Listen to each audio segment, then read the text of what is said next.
Okay. Mics. Okay, I think it's working. Let me just check the speaker. Okay. All right. Hello, guys. Announcement. The quiz is up, so it's on Wednesday. And I already posted a video about the quiz one. Just don't worry about any kind of details of the partial differential equation at this point. So it's all about the conceptual meanings of each terms in the differential equation. Other than that, it's all about the stream function, all the deformation and the stresses, all the small stuff, subsections that we went through from the chapter 6.1 to 6.3. So it's not about the derivation, not about the problem solving using the partial differential equation, eliminate the terms, things like that, okay? It's going to be in the exam one. All right, so it's going to be 30 minutes quiz. So I expect you to solve like less than 25 minutes. So you can have a 5 minutes and extra 5 minutes when you just exit the quiz if you need more time to post the, upload your file. So basically, yeah, I think it's on the video. So you can go to module and click the quizzes.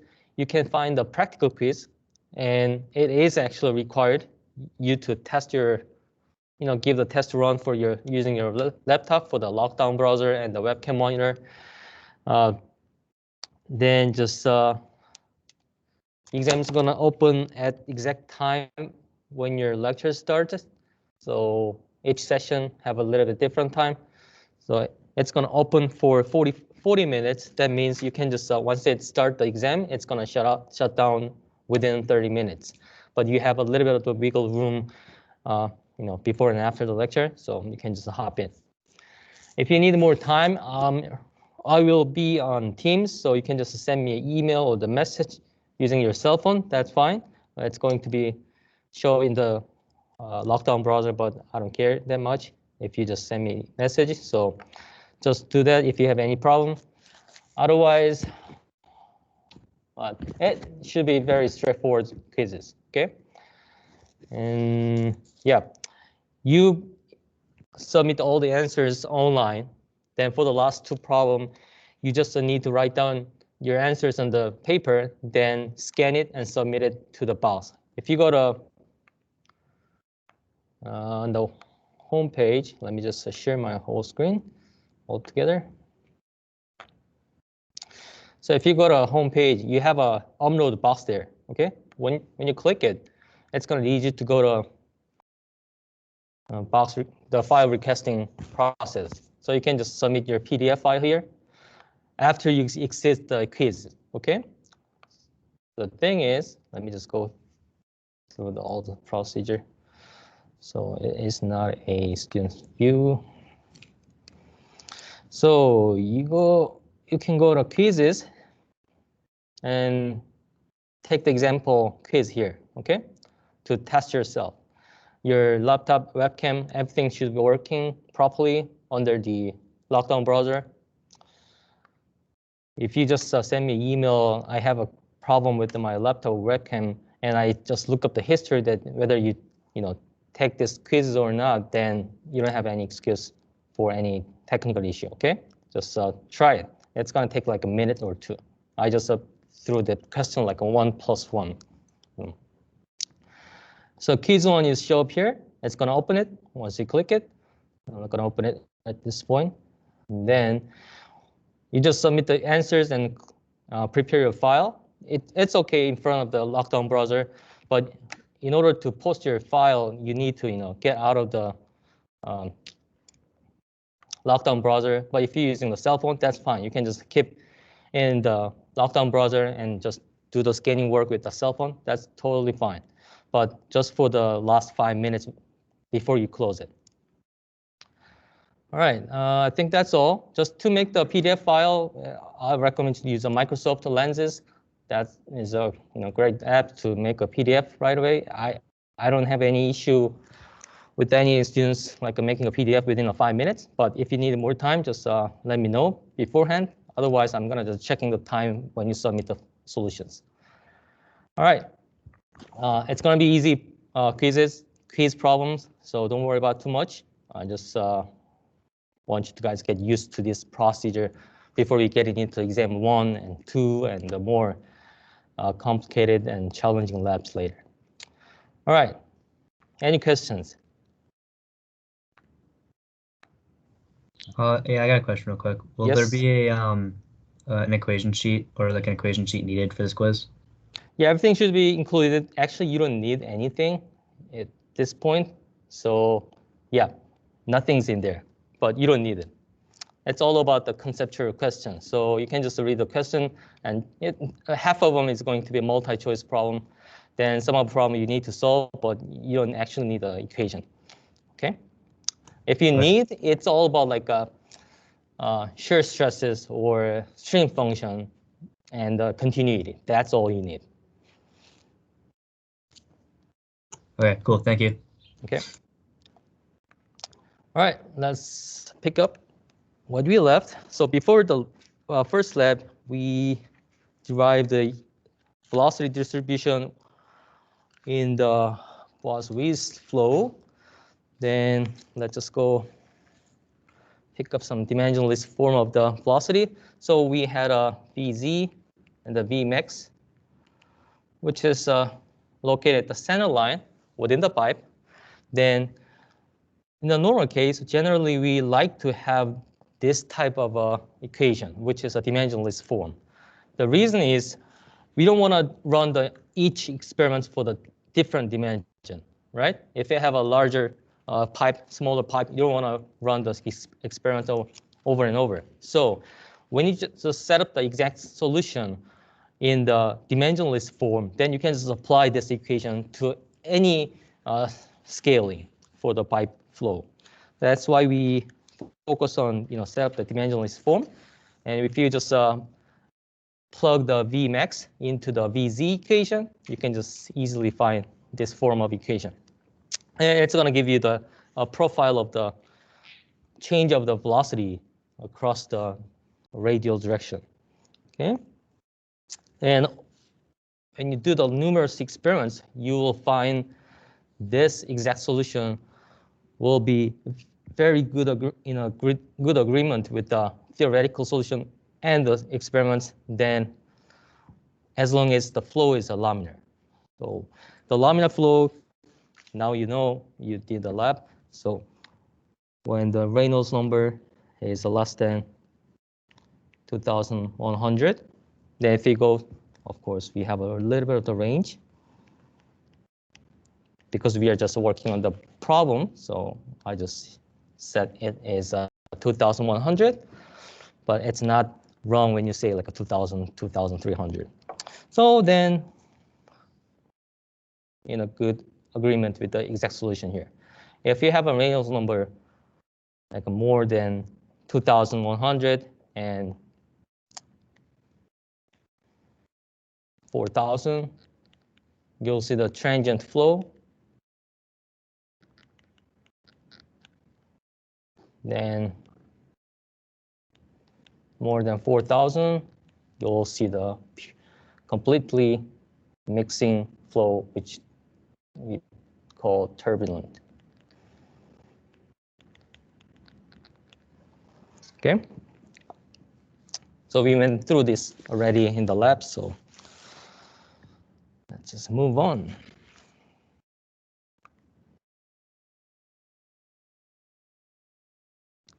So next thing is we just go back to the one previous subchapter, which is a Couette flow. When you have two parallel plates, we used to have two parallel plates and both of them are fixed. At this point, we consider the situation when the upper part or the one of the plate is moving at a constant velocity. So of course, the another plate is fixed on its position. Then, like you see in the figure, the upper plate now, let's consider it has a constant velocity, capital U.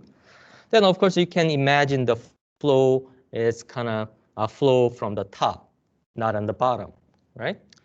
You can expect the flow looks like this types of shape if you look at each element of the flow in the field. And let's see whether we can find this distribution of the velocity of the element. So basically, it's really easy because we went through the two parallel plates flow already. So when you say eliminate all the terms in the Navier-Stokes equation, we'll have the same equation that we used for the fixed parallel plates. Then the only difference is the boundary condition. We used to have boundary condition when the bottom plate and the upper plate, we have a zero velocity, but then now we have a different velocity, especially for the upper part. So we just change the boundary condition. The velocity at the y equals b. Just be careful. Before, in the chapter 691, we have a coordinate system here in the middle. But now we have a coordinate system and it's on the bottom. It's because just to make life easier. Okay, that's the only differences. Just be careful. Then the diameter, in this case, the height of the spacing between the two plates is a b. Then you can just say y equals b. Then we have a velocity equals u because it's a no-slip condition. No-slip condition is not just applied to the fixed plate because the plate itself is moves at the constant velocity. So the very near the element, fluid element very near the plate should have the same velocity as the plate moves. That's what we have. So both of them are no slip condition. So you can just apply it. Of course, y equals 0, everything's gone. So C2 equals 0. Then just we have one unknown, which is C1. Then you can find what the C1 is. Then just plug back into the U equation. Then you'll have the velocity profile like this. Okay. All right, so we expect the flow pattern that looks like linearly distributed like that, but it is not. We have a parabolic equation because we consider the pressure drop along the actual direction of the pipe. So what if we just set up the flow as a stationary flow within the pipe? Then we start moving the plates on the upper part.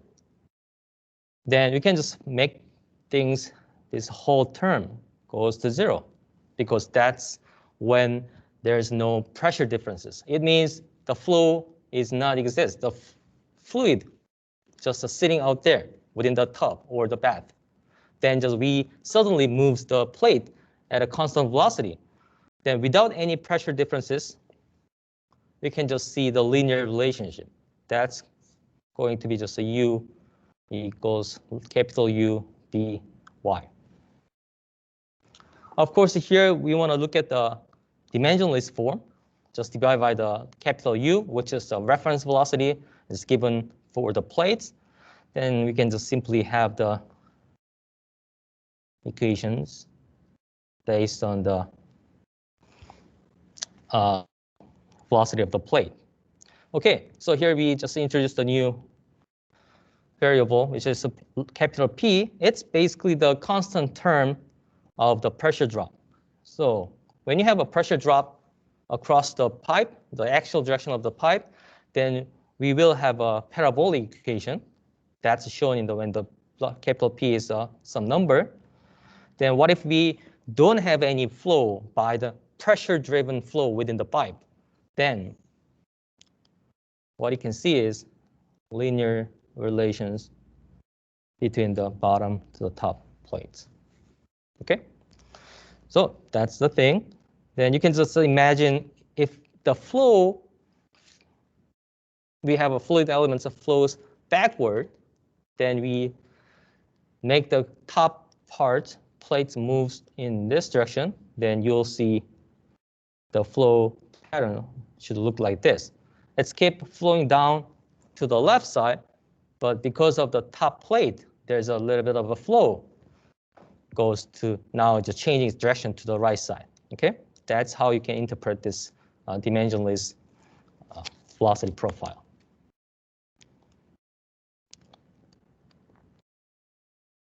So one of the simplest form is when the pressure drop equals 0, then it's going to be, we have here again.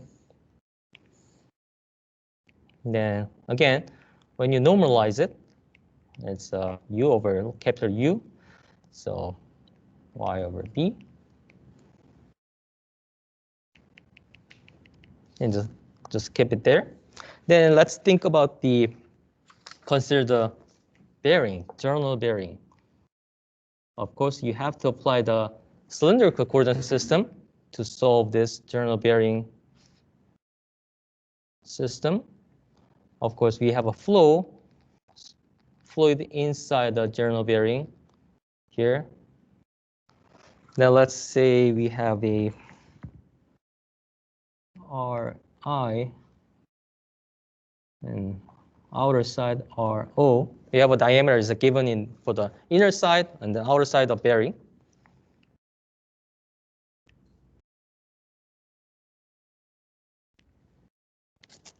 Then let's have an assumption here first. When the R O minus Ri over R, let's say I, is a very small.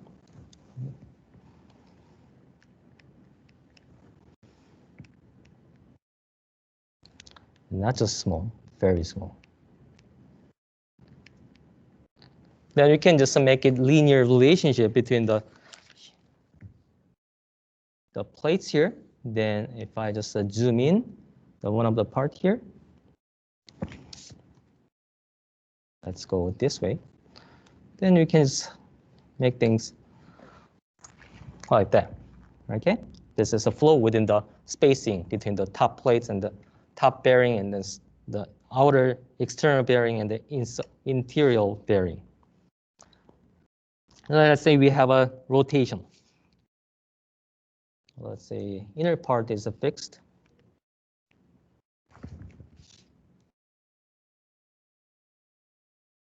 And it's a move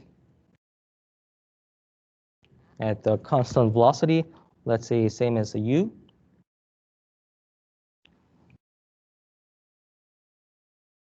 Then within the bearing, there's no pressure differences along the channel, right? There's no pressure differences at all. So we can just apply this exact solution into the film flow within the bearing. Then for the bearing, the purpose of the bearing is to reduce the shear stresses. So let's talk about the shear stress here. So the shear stress here is, you can just take the expression. If it's a 2D, we assume it's a 2D, and there's no velocity here. Oh no, let's just change it. U theta over d theta, R over E, R.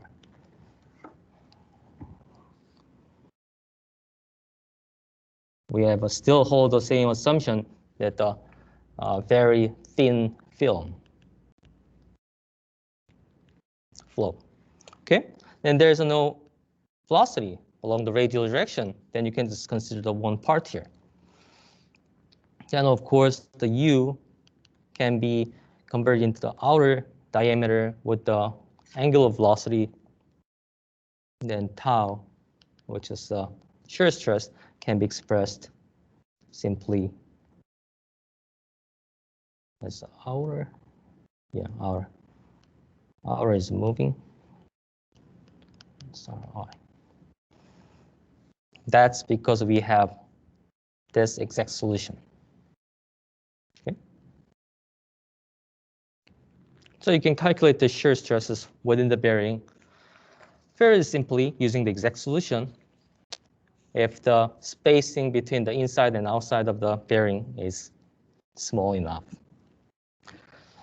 Well, of course, if you have a decent size of the spacing between the bearing, of course, you need to apply the Navier-Stokes equation in the cylindrical coordinate system. This is one of the just simple example problem. Okay.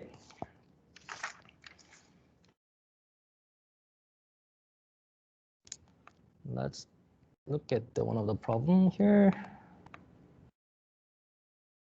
This is example problem in the textbook. Now we have a flow there. There's a viscous fluid there, and the belt is moving upward. So because of the viscosity, it's actually pick up some of the film of the fluid along the belt to the upward. Then we have a little bit of thickness of the fluid, which is H. Gravitational force, of course, exists, and we want to know what's the velocity, average velocity of the fluid field, fluid film in this case.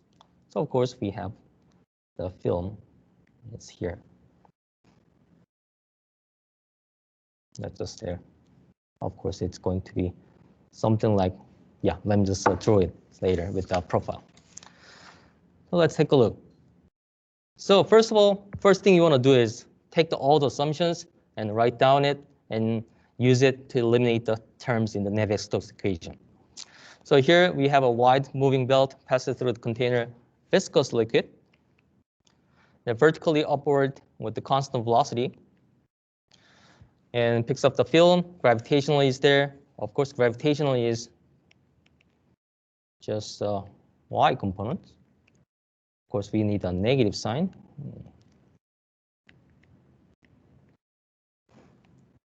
We have an axis here. Okay. Then we have assumptions. It's a laminar, steady, fully developed.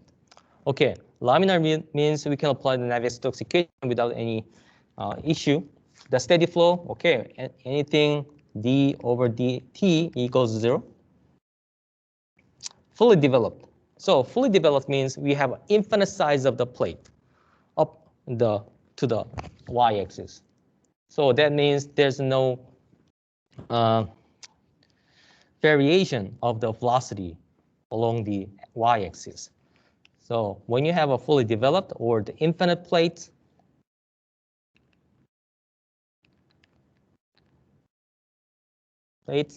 then the du over dy equals 0. Okay.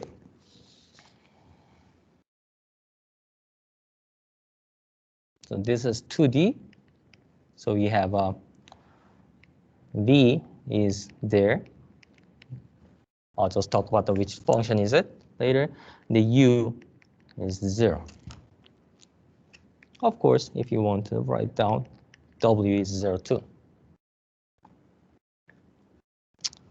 Okay, so we have now 3 equations. One is continuity. Another one is Navier-Stokes equation, the x direction and y direction. I just copied the equations we have here. So let's eliminate the terms we don't need here. First, d over dt goes to 0. The u is 0, so I don't have any here. Okay, let's go to continuity first, which is pretty much obvious. So here, the v is the v of the function of x and z. Of course, this is 2D. So it means we have a function of x. Okay, that's now obvious. And next, we eliminate the u, no u. Pressure differences, okay, we don't know. The gravitational force, no. Then, or no, no, no. So we just have one term here. Then from here, dp over dx equals 0. So it means pressure is a function of y. Oh, not function of y, just some function cy or constant, right? Then just think about the geometry here. So we have a flow here.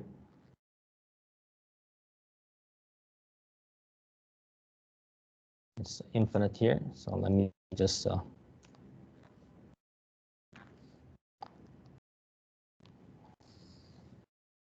then what's the pressure at this point? And here.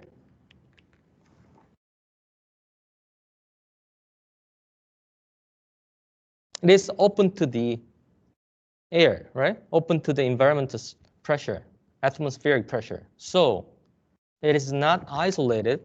It's not supported by the wall. So the pressure along the y-axis is what? Should be uniform, right? It's all connected to the atmospheric pressure. That's what you call free surface. Let's revisit this when you solve the equation.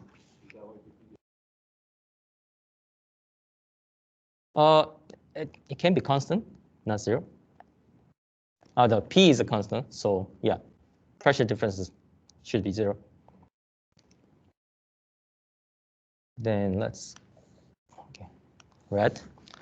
And the y-axis, we eliminate this term, and there's no U, no W.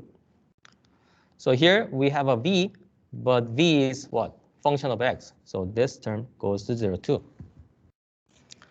And pressure, of course, we don't know yet. What else? Gravitational force, yes, exists. And V is a function of X, so we can just leave this term and eliminate all terms here. Okay. Oh, yeah. So we have this term here. Let's revisit here. Now,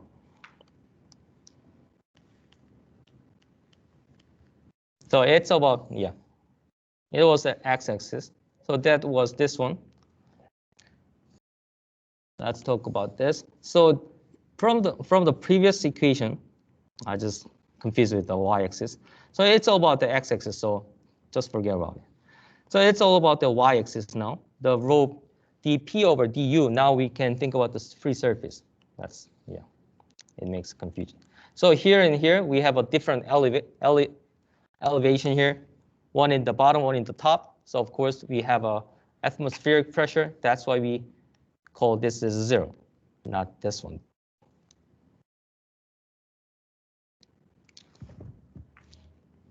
Now, of course, we call it a 0 here. We can just eliminate it. Of course, on the upper part, it was a 0, but it can be the function of y or the constant. It should be constants too. But here, at least, we have one of the term. We can just eliminate it within the equation. Okay? So this is go to 0. Not 0 here, though. Automatically 0. So from here, we have equation that says, of course, gy is a minus gy in the vector form. So minus 0 minus rho g plus mu d squared v over dx squared. Then when you just take the integral on the both sides twice, like we did in the previous chapter, you can just easily find the form of v is a g. Yeah, just keep it this one. Gx squared plus c1x plus c2. Integration.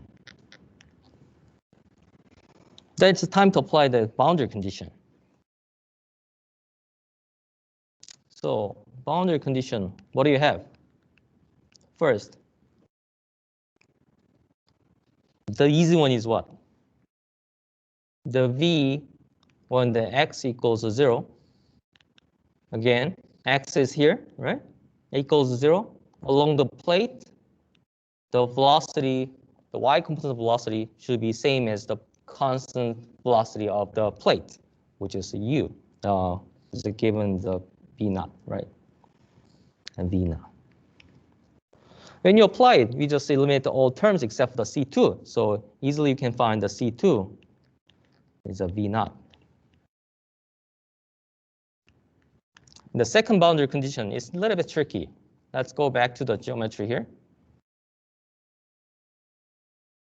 Then we used to have either 0 or certain constant velocity, but now we don't have anything here. If you look at the surface open to the air, there's nothing, right? It's non-zero, but still it's not given as a constant velocity. So what's the thing? We have when you take the calculus and solve the differential equation, you usually have the two types of boundary condition. The main two is, one is when the location is given, the value is a 0. Like when you set the x equals 0, then the velocity is a 0 or the constant. Another one is first derivative of the value, which is the first derivative of the velocity equals something. Sometimes it's given. In this case, we have a free surface. That's what you call when the pressure difference is 0. So that means there's no shear force. When there's no shear force, it means there's no variation of the velocity. Now that's one of the boundary conditions you can use. We call it a free surface.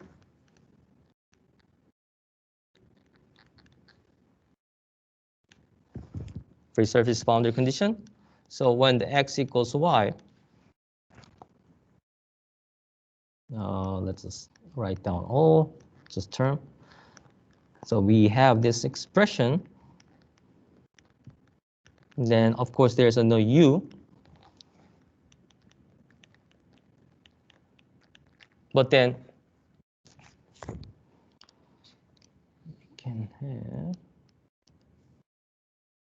in the free surface boundary condition, you have set this shear stress equals 0. Okay, that means when you take the first derivative with respect to x of the equation, then it's going to be 0.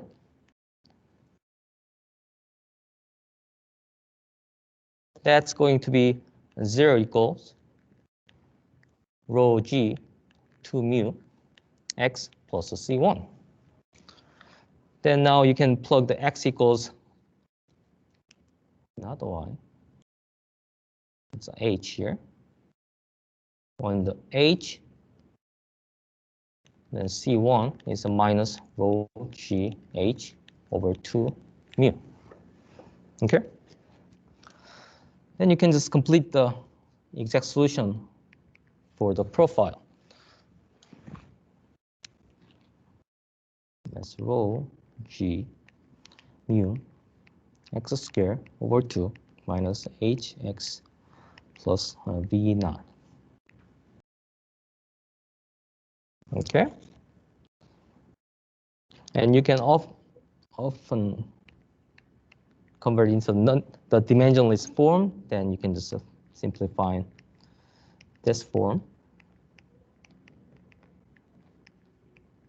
Of course, the c is given independently here. When the c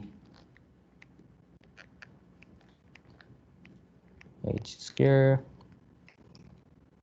let's just use it. Or sometimes you often use the kinematic viscosity. The same thing though. This is new.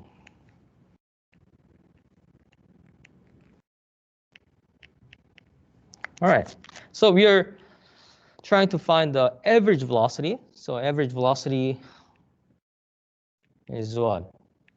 This is total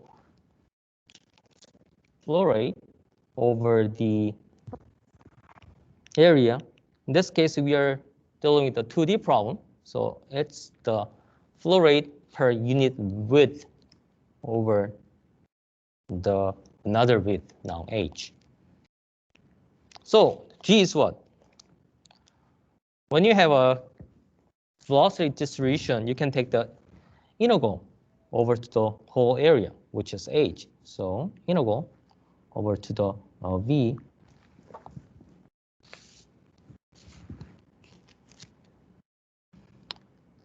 0 to the h. This is function of x, dx. Then just simply divide by the h. Okay. And you plug in, it's 1 over h. So rho g mu.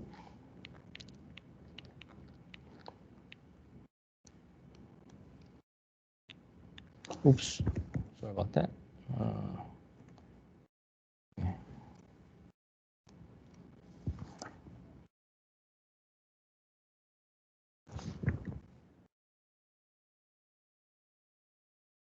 V naught x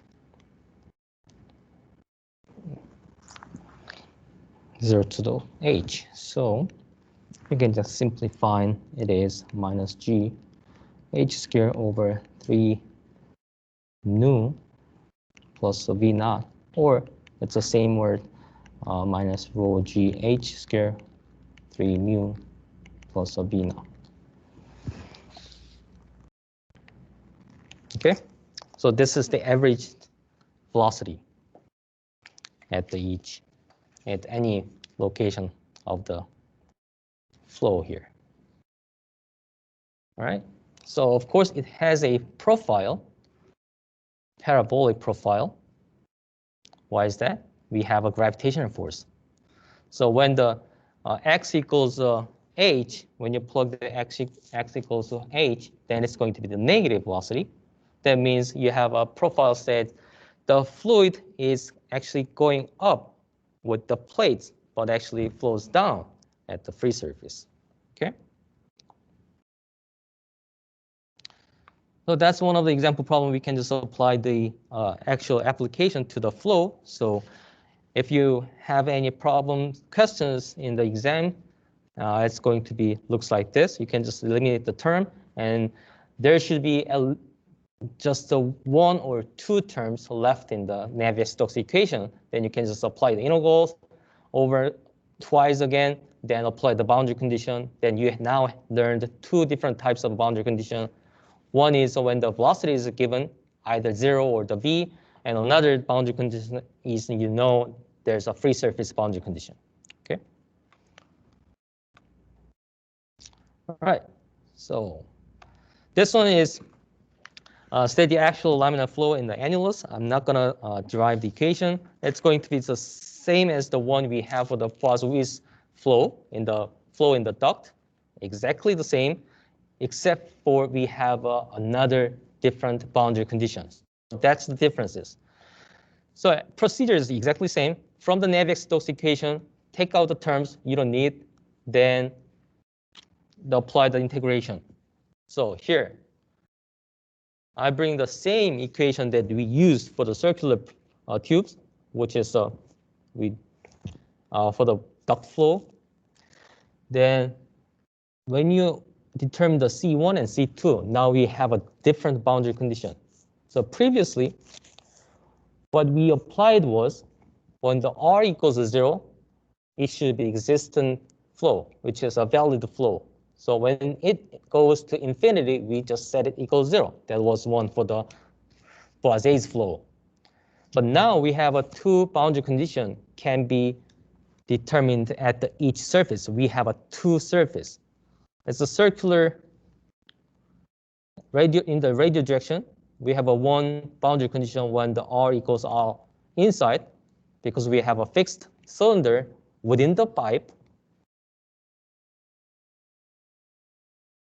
So this is a cylinder. We have a cylindrical pipe there. So the diameter, the radial directional, we have a radius is given for the interior cylinder, Ri, then velocity should be 0 at that point. And then when the R equals R not, R outside, equals 0 too. So those are also from the no-slip condition.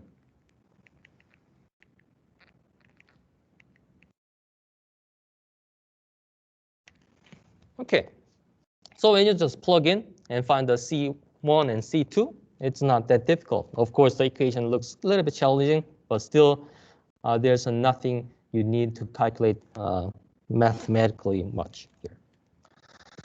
Then here's a velocity distribution. You can easily get this equation when you plug this in.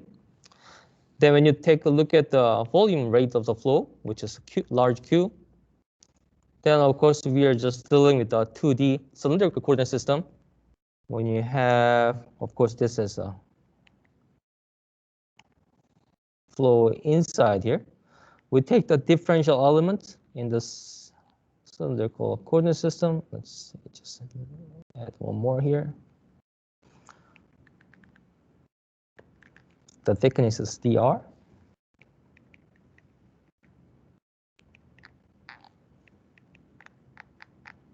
Then you take the integral from the r equals ri to the r equals r o. Okay, because we have a differential element has a area which is a 2 pi r. Then you can just find the volume rate of flow.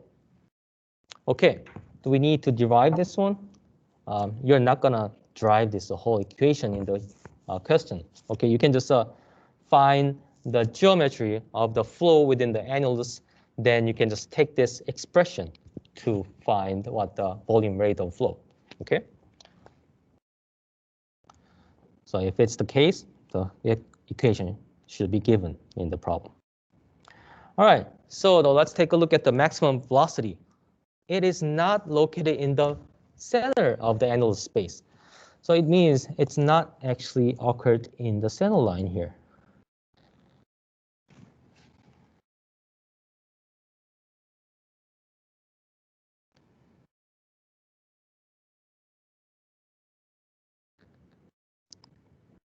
If you look at the profile, then it's actually, let's say this is R.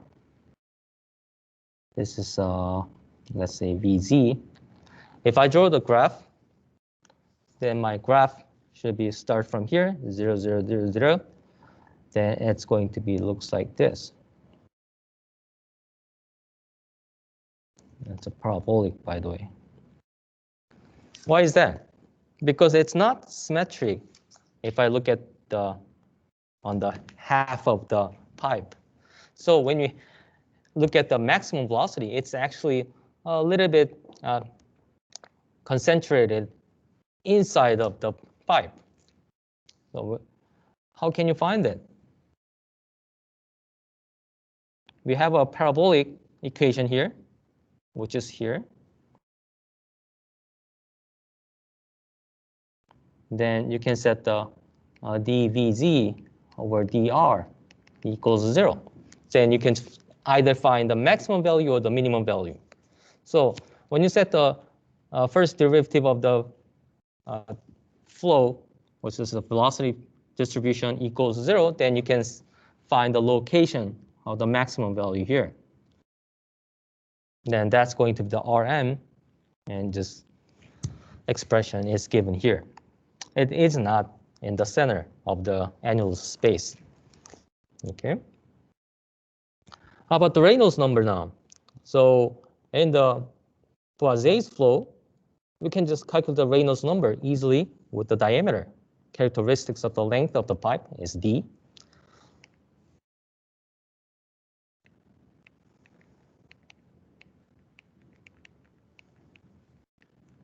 But here we have a fixed cylinder inside of the pipe. So we now need to use the hydraulic diameter, which is defined as the 4 times of the cross-sectional area of the flow divided by the wetted perimeter.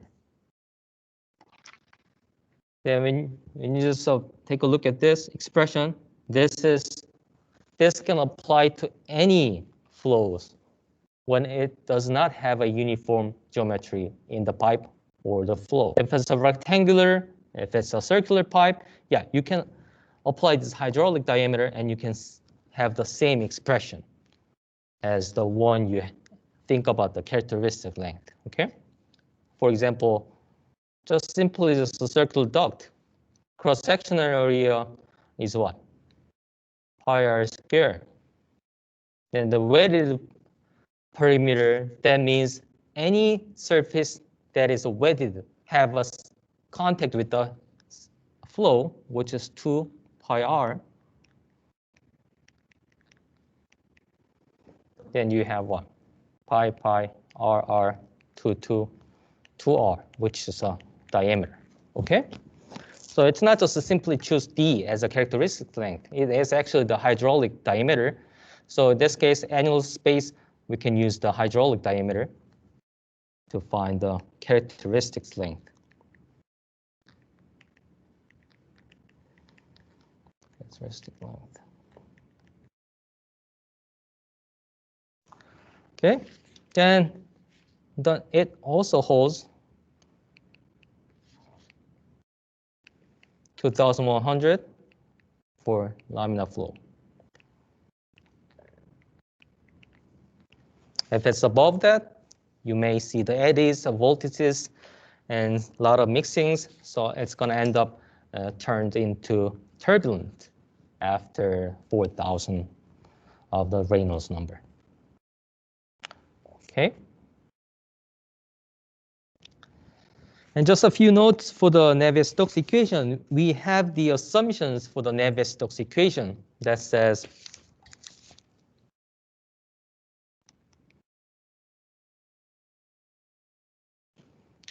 only for what? Incompressible and Newtonian fluid, capital N.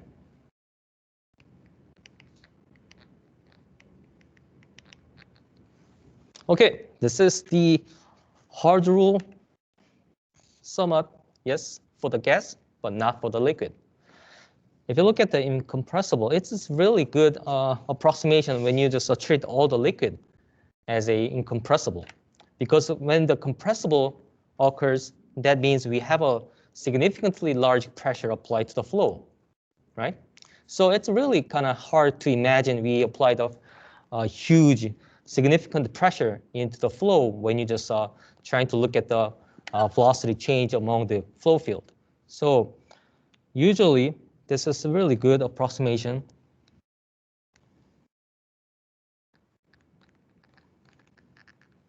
until the Mach number less than 0.3.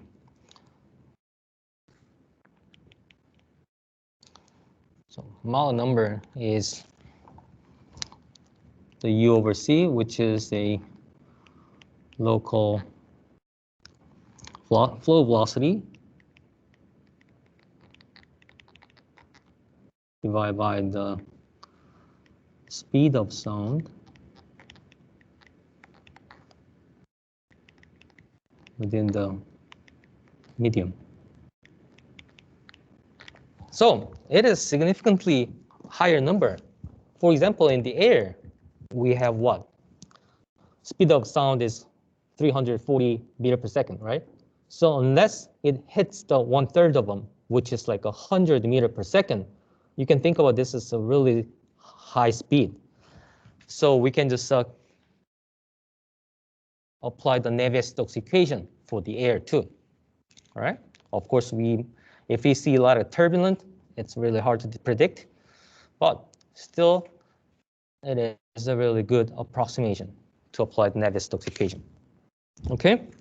And for the Newtonian fluid, it's really hard to apply it right away, but we now need to a little bit change the terms for the shear stresses. So instead of the tau equals of mu, which is viscosity, we try to use a different approach, like called the power law.